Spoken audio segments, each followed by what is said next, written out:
बिस्मिल्लाहिर्रहमानिर्रहीम। Last time हमने enhancement type MOSFET के बारे में पढ़ा था, इसका स्ट्रक्चर भी देखा था और इसके अलावा इसकी कुछ इक्वेशंस भी हमने देखी थी। थोड़ा सा उसका रिकैप कि जब हम इन्हेंसमेंट टाइप मॉसफेट की बात करते हैं तो वहाँ पे हमारे पास जो ड्रेन करंट है आईडी वो है के VGS माइनस VGS थ्रेशोल्ड सबका स्क्वायर। VGS थ्रेशोल्ड क्या है कि VGS की वो वैल्यू जब हमारे पास ड्रेन करंट बढ़ना शुरू कर देता है, वो होता है हमारे पास VGS थ्रेशोल्ड। वोल्टेज तो यहाँ पे बढ़ती जा रही है लेकिन करंट अभी नहीं बढ़ रहा। जब VGS थ्रेशोल्ड आएगा उसके बाद करंट बढ़ना शुरू हो जाएगा, तो ये हमारे पास ड्रेन करंट की इक्वेशन होती है। जबकि JFET और डिप्लीशन टाइप मॉसफेट में हमारे पास ड्रेन करंट की ये इक्वेशन थी, ID is equal to IDSS 1 minus VGS और VP होल का स्क्वायर। सो अब जब हम इन्हेंसमेंट टाइप मॉसफेट की क्वेश्चन सॉल्व करेंगे तो और कोई ख़ास फ़र्क नहीं होगा, सिर्फ और सिर्फ जो हमारे पास ड्रेन करंट की इक्वेशन है वो ये होगी। अब हम बात करते हैं ज़रा GM के बारे में। GM क्या था? GM था हमारे पास एक्चुअली दैट वाज एडमिटेंस, और एडमिटेंस क्या होती है? वो है रेजिस्टेंस का रेसिप्रोकल, दैट इज़ एडमिटेंस। अगर हम इसकी डाटा शीट देखेंगे किसी भी मॉसफेट की, तो वहाँ पर हमारे पास जो GM होगा, एडमिटेंस होगा, वो YFS से रिप्रेजेंट किया जाता है। तो GM is actually ID divide bye VGS, change in ID divide by change in VGS। अब क्या है, जो इसका इक्विवेलेंट मॉडल होता है ना, वो इस तरह से बनता है मॉसफेट का। कोई फ़र्क नहीं है, जैसे पहले हम लोग करते आ रहे हैं डिप्लीशन टाइप का भी, ये एग्जैक्टली वैसे ही इसका मॉडल बनता है। तो अब हमने ID तो इसका देख लिया, ड्रेन करंट क्या है। अब हम ज़रा इसकी एडमिटेंस को देखने की कोशिश करते हैं, कंप्यूट करने की कोशिश करते हैं इसकी एडमिटेंस यानी कि GM। So quite simple, GM is equal to change in ID divide by change in VGS। अगर हम इसकी लिमिट टेंडिंग टू 0 कर दें यानी कि डिफरेंशियल निकालें, DID डिवाइड बाय DVGS। अब हम डेरिवेटिव निकाल रहे हैं with respect to VGS of ID। ये सारे का सारा मेरे पास ID है, के VGS माइनस VGS थ्रेशोल्ड का स्क्वायर, ये यहाँ पे आ गया सारे का सारा। तो हम इसको विद रिस्पेक्ट टू VGS इसका डेरिवेटिव निकाल रहे हैं। अब यहाँ पे आप ये ज़हन में रखें कि VGS आपके पास ये वेरिएबल होगा और VGS थ्रेशोल्ड जो है ये आपके पास कांस्टेंट होगा। ओके, के भी कांस्टेंट है, के तो पहले आ गया बाद। उसके बाद अब यहाँ पे देखो derivative of x raise to power n into x raise to power n minus 1 into derivative of x, वही चीज़ आ गई। अब इसका डेरिवेटिव हम निकालेंगे, तो मैंने आपको बताया ये आपके पास वेरिएबल है, विद रिस्पेक्ट टू VGS का दें तो इसका आपके पास डेरिवेटिव हो जाएगा 1, और VGS थ्रेशोल्ड ये जो कि कांस्टेंट है इसका डेरिवेटिव आपके पास 0 हो जाएगा। तो ये आपके पास इक्वेशन क्या आ गई? GM for enhancement type MOSFET. ये आपने इक्वेशन याद रखनी है। और JFET और डिप्लीशन टाइप में आपके पास इक्वेशन ये थी, इन्हेंसमेंट टाइप मॉसफेट में आपके पास ये इक्वेशन है। So that was so simple. ये एक छोटा सा फ़र्क था डिप्लीशन टाइप में, इन्हेंसमेंट टाइप में और JFET में। अब हम ऐसा करते हैं,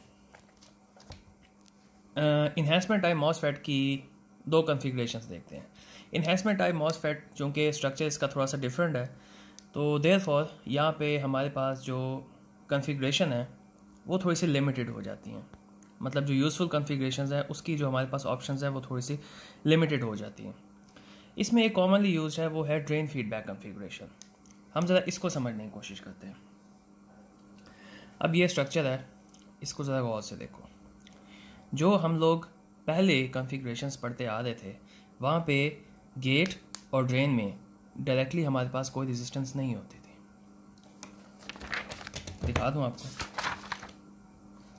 जब ये डायरेक्टली यहाँ पर कोई रेजिस्टेंस नहीं है, ये बाय द वे इसको हम कंसिडर नहीं करेंगे क्योंकि ये डायरेक्टली ग्राउंड हो जाएगी, R1 डायरेक्टली ग्राउंड हो जाएगा। तो ये गेट के साथ जो R1 R2 है ये डायरेक्टली ग्राउंड हो जाएगा, और इस केस में भी ये भी ग्राउंड हो जाएगा, RD भी, और RG भी इधर से ग्राउंड हो जाएगा। जबकि ये हमारे पास थोड़ा सा डिफरेंट केस है। यहाँ पर हमारे पास बीच में RF लगा हुआ है और ये डायरेक्टली ग्राउंड के साथ कनेक्टेड नहीं है। RF यहाँ से ड्रेन के साथ कनेक्टेड है। तो इस केस में जो इसका इक्विवेलेंट मॉडल बनेगा वो इस तरह का बनेगा। अब यहाँ आप एक और चीज़ भी ज़हन में रखें कि ये जो मैं हाईलाइट करता हूँ ये पोर्शन, ये हाईलाइटेड पोर्शन एक्चुअली आपके पास क्या है, ये जो पेंसिल के साथ हाईलाइट किया हुआ है ये FET का AC इक्विवेलेंट मॉडल है, FET का। तो इस मॉडल के अंदर मैंने RF को शामिल नहीं किया। असल में तो यहाँ से एक डायरेक्ट RF ईजी करने के लिए तो मैं इस तरह लिख सकता हूँ, लेकिन इनफैक्ट RF इसमें डायरेक्टली शामिल नहीं है।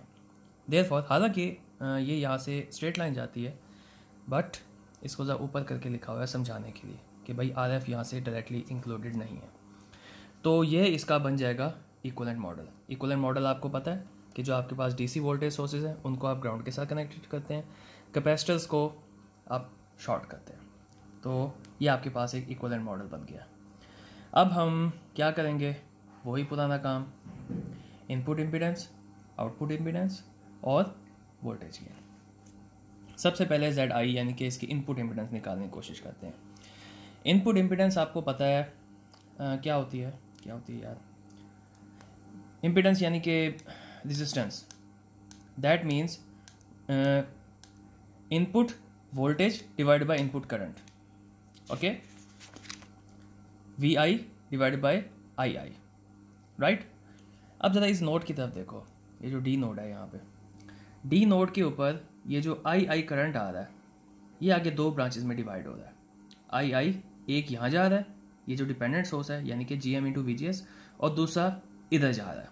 इसको आप जो भी नाम दें आपकी मर्जी, लेकिन इस करंट की वैल्यू क्या है, इस करंट की वैल्यू होगी ये दो जो रेजिस्टर्स लगे हुए हैं ना, इसको आप पैरेलल में कनेक्ट करेंगे, यहाँ पे वोल्टेज है V आउट, तो V आउट डिवाइडेड बाय ये दो पैरेलल में जो रेजिस्टर लगेंगे, ये सिंपली इस तरह बन जाएगा आपके पास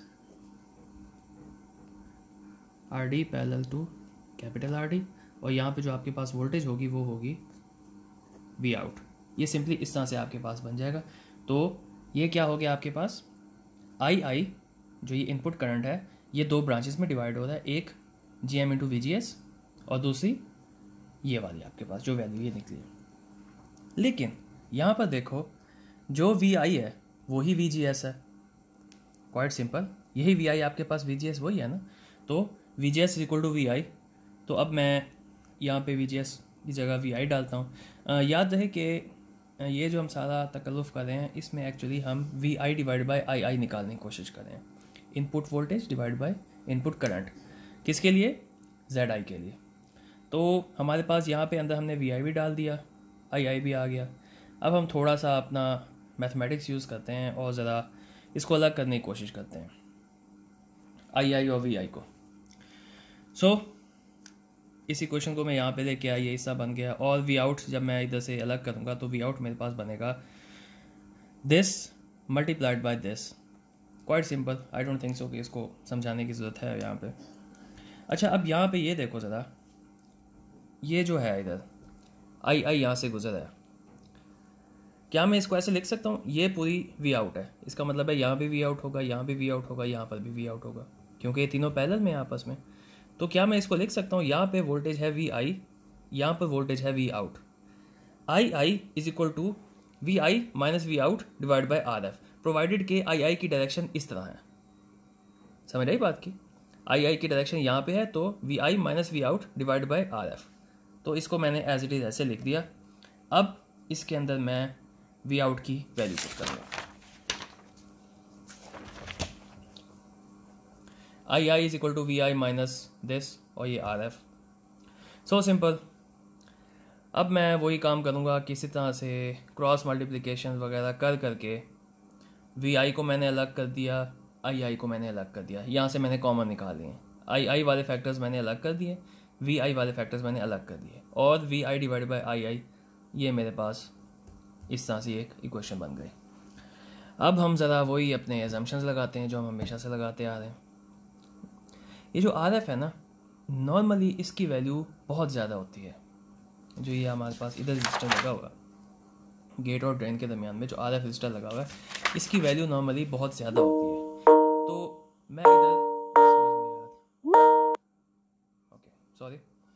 मैं इधर एज्यूम कर सकता हूँ कि जब RF की वैल्यू इन दोनों का जो पैरेलल कॉम्बिनेशन होगा इससे बहुत ज़्यादा होगी, तो मैं इसको यहाँ से इग्नोर कर सकता हूँ। ज़ाहिर ये अगर मेगा ओम्स में हो ये किलो ओम्स में हो तो मैं आराम से 1000 का फैक्टर है, मैं आराम से इसको यहाँ से इग्नोर कर सकता हूँ। तो Z I approximately R F divide by 1 + GM into R D parallel to R D. और ये एजम्पशन मेरे ख्याल से इस कोर्स में हम शुरू से ही करते आ रहे हैं कि नॉर्मली अगर आर डी की वैल्यू से बहुत ज़्यादा है तो फिर मैं आराम से ये लिख सकता हूँ कि जब पहले कम्बिनेशन में जो छोटी रजिस्टर होती है वो डोमिनेट करती है, therefore 1 + GM into R D. तो ये तो हो गई मेरे पास इनपुट इम्पीडेंस किसकी, जो हमारे पास ड्रेन फीडबैक कॉन्फ़िगरेशन थी ई मॉसफेट की। आई अब ज़रा आगे चलो, इनपुट इम्पीडेंस हो गई, अब ज़रा आउटपुट इम्पीडेंस को देखते हैं। आउटपुट इम्पीडेंस फाइंड करने के लिए हम ऐसा करते हैं जिस तरह हम इक्वल रेजिस्टेंस फाइंड करने के लिए क्या करते थे, करंट सोर्सेज को ओपन कर देते थे, वोल्टेज सोर्सेज को शॉर्ट कर देते थे ताकि हम इसकी इक्वलेंट रेजिस्टेंस निकाल सकें। तो अब हम ये देख रहे हैं कि यहाँ पे जो आउटपुट है इसको यहाँ से लेके यहाँ तक कितनी रेजिस्टेंस या कितनी मज़ामत का सामना है, राइट। सो अगेन ये ओपन सोर्स, मतलब ये जो हमारे पास डिपेंडेंट करंट सोर्स था, ये मैं इसकी बात कर रहा हूँ, ये आर एफ ये डायरेक्टली इसके साथ कनेक्टेड है। मैं इस वजह से कह रहा हूँ कि आप कंफ्यूज ना हो, यहाँ पे डायरेक्टली आर एफ ऐसे का वैसे कनेक्टेड है। और ये जो डिपेंडेंट करंट सोर्स था ये यहाँ पे अब ओपन हो चुका है। सो इसको देख के मैं बड़ी आराम से कह सकता हूँ कि ये जो जेड आउट है, small R D, capital R D और आर एफ, ये तीनों पैरेलल है। वी आई आपके पास 0 है, जब वी आई 0 है इसका मतलब ये है कि ये जो G M into V G S ये करंट है ये भी 0 एम्पेयर है। तो आर डी और आर एफ ये तीनों आपके पास पैरेलल में है। So far so good, okay. Z out is equal to R F parallel to small R D parallel to capital R D. अब वही एजम्पशन, नॉर्मली आर एफ जो है ये बहुत बड़ा होता है और एट द सेम टाइम जब आर एफ बहुत बड़ा होगा तो जेड आउट अप्रॉक्सीमेटली इसके बराबर होगा, और जब आर डी बहुत बड़ा होगा कैपिटल आर डी से तो जेड आउट आर डी के बराबर होगा। यानी कि नॉर्मल केसेस के अंदर हमारे पास ये जो रजिस्टर होती है ना, ये डिफाइन करती है आउटपुट इम्पीडेंस, ओके। तो आई एज्यूम यहाँ तक आपको समझ आ चुकी होगी। अब हम ज़रा इसका वोल्टेज गेन देखते हैं। हम वही इक्वेशन यूज़ कर रहे हैं जो हमने नोड डी के ऊपर जो हमने क्या यार नोडल लगाया था ना, नोडल एनालिसिस किया था नोड डी के ऊपर। आई ये जो इनपुट करंट है ये 2 ब्रांचेस में डिवाइड हो रहा है, एक ये ब्रांच और दूसरी ये वाली ब्रांच। तो वही इक्वेशन हमने दोबारा लिखी यहाँ पे, एक्सक्यूज मी। और again V G S V I के बराबर है, आई मैं आपको पहले बता चुका हूँ यहाँ पे। तो अब मैं क्या कर रहा हूँ, यहाँ पर जो आई की वैल्यू है ये वाली, इन 2 इक्वेशंस को मैं इक्वेट कर रहा हूँ आपस में, ओके। यहाँ पे जो आई है उसकी जगह पे मैं ये लिख रहा हूँ, और यहाँ पे जो वी जी एस है इसको मैं बना रहा हूँ वी आई होप ये बात समझ में आ गई होगी। शायद यहाँ बैठ के तो मैं होप ही कर सकता हूँ, वरना आप क्वेश्चन पूछ देते कोई ना कोई। एनीवेज अब ये इसको अलग करके यहाँ पे लिख लिया, सिंपल मैथमेटिक्स। अब यहाँ मैंने चूँकि फाइंड करना है ए वी यानी कि वोल्टेज गेन, देयरफॉर मुझे अलग करना है यहाँ से वी आउट और वी इन। यही इक्वेशन है, इधर से मैं कॉमन फैक्टर्स निकाल लूँगा वी आउट के और कॉमन फैक्टर्स वी इन के इधर से निकाल लूँगा, और इस तरह से मैं क्रॉस मल्टीप्लिकेशन करके इसको आराम से लिख लूँगा। अच्छा जी, अब बारी है हमारी एजम्पशंस की, हमेशा से करते आ रहे हैं हम लोग। तो GM जो है हमारे पास ये 1/RF से बहुत बड़ा होता है। GM क्या था, एडमिटेंस। एडमिटेंस आपके पास रेसिप्रोकल ऑफ RF इससे हमेशा बड़ी होती है। तो ये ऊपर जो न्यूमरेटर है इसका तो काम आसान हो गया, यहाँ पे तो RF ख़त्म हो जाएगा, सीधा का सीधा मैं यहाँ पे -GM लिख लूँगा, इधर तो कोई टेंशन ही नहीं है। अब ये जो डिनोमिनेटर है इसको सॉल्व करना पड़ेगा मुझे। ये तीनों जब मैं इस तरह से इसको लिख सकता हूँ तो अकॉर्डिंग टू रूल मैं इसको बड़ी आराम से कह सकता हूँ कि ये तीनों पैरेलल में हैं। आप इसको सॉल्व करके देख लें, आपके पास यही आंसर आएगा। सिंपल मैथमेटिक्स, इसको मैं बड़ी आराम से कह सकता हूँ। और ये चूँकि यहाँ पे भी डिनोमिनेटर में है, दैट मीन्स कि जब इस फ्रैक्शन को मैं सॉल्व करूँगा, सिंप्लीफाई करूँगा, तो ये ऑटोमेटिकली मेरे पास न्यूमरेटर में आ जाएंगे। तो हमारे पास जो ए वी ये वाला है, यहाँ पे पहले न्यूमरेटर मेरे पास था जी एम वैसे का वैसे आ गया, मैंने आपको बताया आर एफ यहाँ से ख़त्म हो जाएगा तो सिर्फ जी एम रह जाएगा, और ये जब ऊपर आएगा तो ये वाली फैक्टर मेरे पास जी एम के साथ मल्टीप्लाई हो जाएगा। Got it? क्लियर हो गया होगा मेरे ख्याल से। अब वही अजम्पशंस हमेशा से करते आ रहे हैं। पहले तो मैंने कह दिया कि भाई आर एफ सबसे बड़ा है। आर एफ का बड़ा होने का मतलब ये है कि भाई यहाँ पे आर एफ ख़त्म हो जाएगा। उसके बाद फिर मैंने कह दिया कि भाई आर डी और कैपिटल आर डी में अगर R D small R D बहुत बड़ा होगा दैट मीन्स कि ये ख़त्म हो जाएगा, क्योंकि पैरेलल कम्बिनेशन में आपके पास जो छोटा नंबर होता है वो डोमिनेट करता है। तो देयरफॉर प्रैक्टिकल केसेस में जो मेरे पास वोल्टेज गेन आएगा वो आएगा minus G M into capital R D. अच्छा, जो नेगेटिव साइन होता है ना वो आपको ये बता रहा है कि वी आउट और V in are out of phase. ये हम लोग पहले भी करते आ रहे हैं, बीजेटी के केसेस में भी करते आ रहे हैं, जे फैट के केसेस में भी करते आ रहे हैं कि जब हमारे पास वोल्टेज गेन नेगेटिव होता है दैट मीन्स कि ये 180 डिग्री आउट ऑफ फेज होते हैं। अगर इनपुट आपके पास यूं है उसी साइकिल में आपके पास आउटपुट नीचे से आएगी। सो हमारे पास ये हो गया, कौन सा यार नाम भूल जाता है मुझे, ड्रेन फीडबैक कॉन्फ़िगरेशन। ओके, अच्छा अब इसका आखिरी टॉपिक है हमारे पास ये एम्पलीफायर्स और बाइसिंग में। इसके बाद इंशाल्लाह हम लोग फ्रीक्वेंसी पे आते हैं। Enhancement type MOSFET voltage divider configuration, ये बिल्कुल वैसे का वैसे है जैसे हमने डिप्लीशन टाइप का और जेफेट का वोल्टेज डिवाइडर कॉन्फ़िगरेशन किया, एक्सेप्ट द फैक्ट कि जहाँ पे आपने ड्रेन करंट निकालना होगा वहाँ पे आप इन्हेंसमेंट टाइप का फार्मूला लगाएंगे, जहाँ पे आपने जीएम निकालना होगा वहाँ भी आप इन्हेंसमेंट टाइप का ही फार्मूला लगाएंगे। फिर भी एक दफ़ा आपको बना के दिखा देता हूँ। सिंपल, ये आपके पास वोल्टेज डिवाइडर कॉन्फ़िगरेशन है इसकी। अब क्या करना है, जब हमने इसका एसी इक्विवेलेंट मॉडल बनाना है तो इस वीडीडी को मैं कर दूंगा ग्राउंड, कैपेसिटर्स को मैं कर दूंगा शॉर्ट, आरएस इधर से बाईपास हो जाएगा, आरएस ख़त्म हो जाएगा। ये जो सोर्स है ये डायरेक्टली कनेक्ट हो जाएगा आपके पास ग्राउंड पे। ये आपके पास है ई मॉसफेट, यहाँ पे ई मॉसफेट का इक्विवेलेंट सर्किट है, जैसा कि मैंने यहाँ पे आपको अभी बताया थोड़ी देर पहले। ये वो इसका इक्विवेलेंट सर्किट, आर डी इसके अंदर ऑलरेडी इंक्लूडेड होता है। फिर यहाँ से कैपिटल आर डी कनेक्ट होगा ग्राउंड के साथ और R1 R2 इधर से पैरेलल। इसकी आप जितनी ज़्यादा प्रैक्टिस करेंगे आपको उतनी ज़्यादा समझ में आएगी। यहाँ पे हमारे पास कोई मसला नहीं है, ये इधर से ओपन है, दैट मीन्स कि इनपुट इम्पीडेंस आपके पास R1 और R2 है, आउटपुट इम्पीडेंस आपके पास RD और कैपिटल RD है। सो सिंपल, क्योंकि यहाँ से कनेक्शन नहीं है आपके पास, तो जो इनपुट को आगे इम्पीडेंस है, जो मज़ामत है, रेजिस्टेंस है सॉरी, तो वो सिर्फ और सिर्फ R1 और R2 हैं, यहाँ से RD और RD है। जबकि पिछला जो हमने किया है अभी सर्किट, वहाँ पे यहाँ पे ऊपर RF भी था, तो हमारी सिचुएशन थोड़ी सी कॉम्प्लिकेटेड थी, बट यहाँ पे हमारे पास वही पिछले वाला सिंपल सिस्टम। अगेन वही असम्पशन, Z आउट फिर RD के बराबर होगा, और ये जो V आउट और V इन भी है ये भी हमने वैसे ही मेथड से किया है जिस तरह डिप्लीशन टाइप में ऑलरेडी हम कर चुके हैं। सॉरी, जे फैट कि मैं आपको इस एग्जांपल मैंने कराई थी, ये एग्जैक्टली वही का वही है, हमारे पास वोल्टेज गेन भी आता है।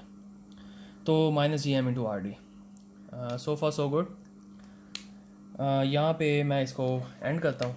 हमारा जो मतलब एम्पलीफायर्स वाला पोर्शन था, मैंने कल भी आपको ये चीज़ दिखाई थी,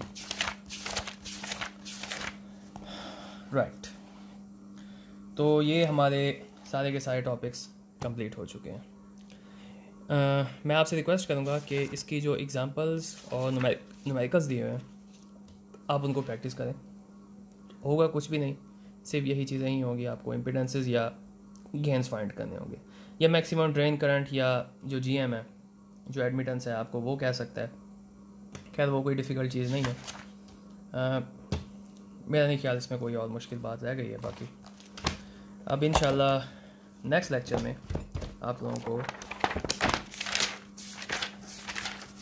जो हमारा नेक्स्ट वीक होगा, हम इंशाल्लाह अब ज़्यादा अपना टेस्ट थोड़ा सा चेंज करेंगे, क्योंकि ये सारे के सारे चैप्टर्स हमने पढ़ लिए हैं। 9 चैप्टर्स थे, सिलेक्टेड टॉपिक्स इसमें से पढ़ा है। जितना हमारा करिकुलम में था वो हमारा अल्हम्दुलिल्लाह कंप्लीट हो चुका है। इंशाल्लाह अब हम पहले से लॉगरिथम बॉडी प्लॉट के बारे में आपको बताऊँगा, और फिर लो फ्रीक्वेंसी और हाई फ्रीक्वेंसी रिस्पॉन्स हम लोग बीजेटी और फैट एम्पलीफायर्स दोनों का पढ़ेंगे। एंड में फिर हमारा इंशाल्लाह ऑसिलेटर आ जाएगा। तो मैंने जैसे सोचा था जिस स्पीड में उसी के मुताबिक ही चला है। थैंक यू सो मच, बड़ा अच्छा लगा आपसे बात करके।